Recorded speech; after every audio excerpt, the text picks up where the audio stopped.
Educar para la libertad. ¿Pero qué libertad? ¿La de quién? ¿La libertad del adulto? ¿La libertad del docente? ¿La libertad del mercado? ¿O la libertad de las infancias?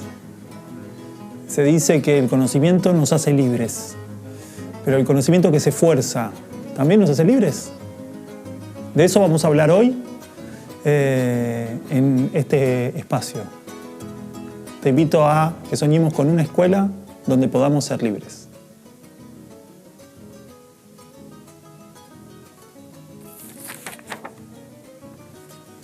¿Te has preguntado alguna vez por qué nuestros niños no tienen la libertad de elegir qué y cómo quieren aprender? ¿Qué sucedería si la libertad fuera un pilar fundamental en su proceso educativo? ¿Es posible que la autonomía en la construcción de sus propios caminos de aprendizaje sea esencial para su desarrollo?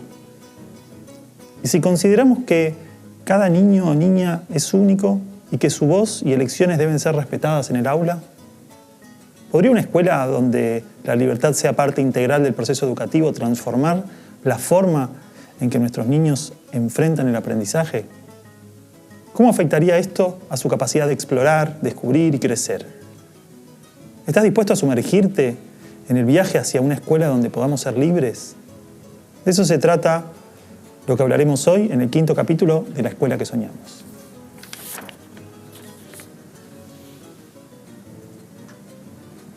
Bueno, aquí estamos otra vez y esta vez para discutir uno de los temas que más me convocan. Más que nada porque cuando estuve investigando sobre educación alternativa, realizando el fin de la educación prohibida, era el tema en el que más me resistía. Las primeras veces que escuché hablar de escuelas libres, me resistía simplemente a considerarlo como una posibilidad. Bueno, no imaginaba una escuela donde en realidad los niños pudiesen elegir qué querían hacer, qué no querían hacer, qué querían aprender, qué no querían aprender, de qué manera.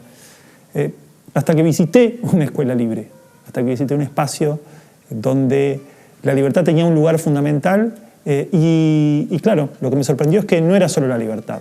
Tenemos una idea de libertad como esto, la idea de que podemos hacer cada uno puede hacer lo que quiera. Pero lo cierto es que en aquellos que se han dedicado durante años a pensar formas de educación transformadora alrededor de la idea de la libertad, lo tienen un poquito más aceitado, un poquito más pensado que simplemente pensar en cada uno hace lo que quiere. Les quiero dejar un pequeño fragmento vinculado a este tema de la educación prohibida y en función de eso arrancamos a reflexionar un poco más allá.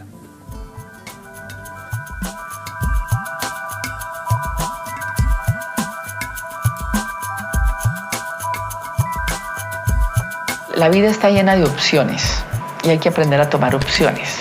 Por eso la organización de todo el material educativo lleva a que los niños puedan tomar decisiones. Un ambiente que respete sus necesidades, que se pueda mover, que tenga una serie de materiales, que pueda descubrir, que pueda tocar, que pueda seguir sus propios impulsos, sin nadie que le pretenda enseñar. Donde los alumnos pueden elegir las materias que no quieren hacer, las que quieren hacer, donde pueden proponer actividades autogestionadas por ellos. Una escuela abierta, una escuela donde el estudiante no tenía que rendir cuentas a nadie, donde cada quien podía ser sí mismo. Entonces, el que quiere entra aquí, el que quiere entra aquí. Entonces, niños de diferentes edades, por sus propios intereses, acceden a eso. La libertad de aprender lo que quieren aprender, de aprender a su tiempo y no aprender lo que no quieren aprender. Las ideas de educación libre nacen de donde nos imaginamos, del anarquismo. En un momento en el cual las instituciones se estaban consolidando, también se estaban consolidando nuevas formas de pensar el aprendizaje. Pero lo cierto es que fueron muy presentes y estuvieron muy cercanas en lo que es el nacimiento de la pedagogía. Hay muchos pedagogos que empezaron a pensar lo que se llamaba la educación naturalista, es decir, plantearse si el aprendizaje no era algo que estaba innato, digamos, en los niños y las niñas. Tal vez uno de los más importantes fue Rousseau, que pensaba como en la bondad natural de los niños y las niñas y que de alguna manera el devenir de su cotidiano iba a llevarlos a aprendizajes valiosos para sí mismos. Un poco Rousseau se preguntaba, ¿no es así como aprendimos en casi toda nuestra historia? Entonces, esto es un punto como para empezar a tener en cuenta.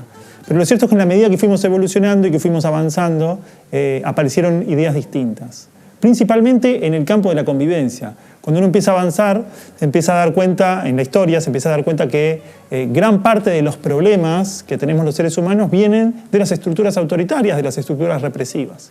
Tal vez las pedagogías que lo señalaron a principios del siglo XX fueron las que se fundaron a la luz, al calor del nacimiento del psicoanálisis. Cuando Freud de alguna manera señala que gran parte de las neurosis colectivas tienen que ver con las represiones vividas en la infancia, hay algunos de sus seguidores que dicen, bueno, entonces podemos pensar una escuela distinta.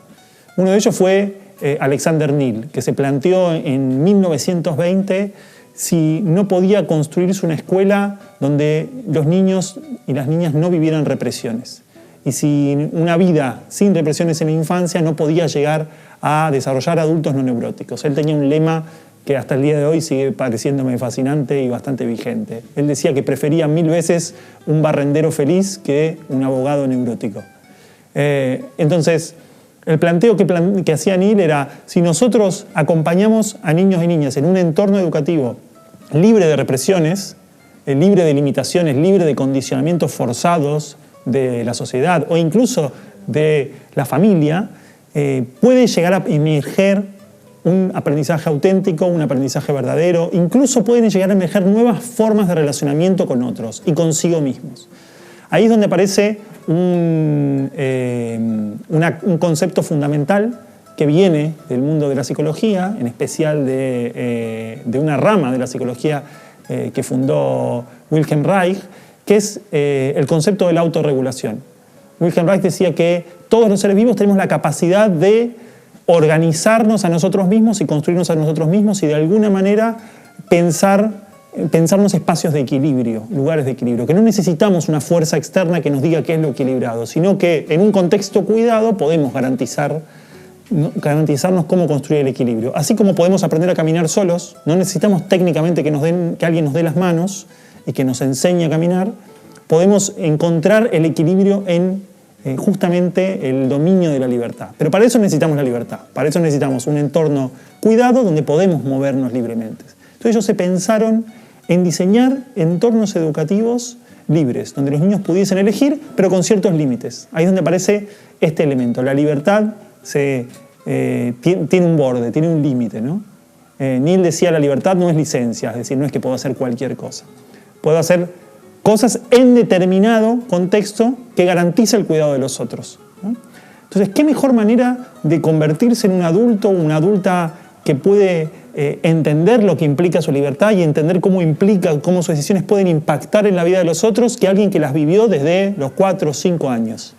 Entonces, la apuesta de Neal y la apuesta que duró 100 años, porque su escuela sigue funcionando hasta el día de hoy, es justamente que si nosotros permitimos que los niños elijan libremente desde pequeños, van a ir teniendo de alguna manera un músculo que tiene que ver con poder navegar en la libertad sin invadir, sin someter, sin oprimir, ¿no? Que fíjense que al día de hoy es tal vez una de las problemáticas más grandes que tenemos, es pensar la libertad en el siglo XXI no desde el derecho de pisotear a otros, no desde el derecho de negar a otros, sino desde la responsabilidad de poder obedecer a lo que yo tengo ganas de ser, sentir, pensar, actuar, incluso en un marco de convivencia, de respeto, de cuidado y de solidaridad y construcción colectiva. Entonces esto para nosotros es fundamental. Quiero cerrar con una pequeña lectura que bueno, es un toque larga, pero voy a leer algunos elementos, que es de Humberto Maturana, el biólogo chileno, que sumó a el campo de la educación libre algunas perspectivas muy interesantes. Incluso creo que él lo ignoraba, pero muchas escuelas que siguen esta mirada tomaron sus ideas, que tiene que ver justamente con esto, con la idea de la construcción hacia uno mismo en un marco respetado por un adulto y la posibilidad de que de ahí emerja algo saludable y verdadero para la comunidad. Maturana decía: ¿por qué me impones lo que sabes si quiero ¿por qué me impones lo que sabes si quiero yo aprender lo desconocido y ser fuente de mi propio descubrimiento? En el mundo de tu verdad es mi tragedia, tu sabiduría es mi negación, tu conquista mi ausencia, tu hacer mi destrucción. No es la bondad lo que me mata, el fusil hiere, mutila y acaba, el gas envenena, aniquila y suprime, pero la verdad seca mi boca, apaga mi pensamiento, niega mi poesía, me hace antes de ser. No quiero la verdad, dame lo desconocido. Déjame negarte el hacer, mi mundo, para que yo pueda también ser mi propia negación y a mi vez ser negado. ¿Cómo estar en lo nuevo sin abandonar lo presente? No me instruyas, déjame vivir viviendo junto a mí, que mi riqueza comience donde tú acabas, que tu muerte sea mi nacimiento.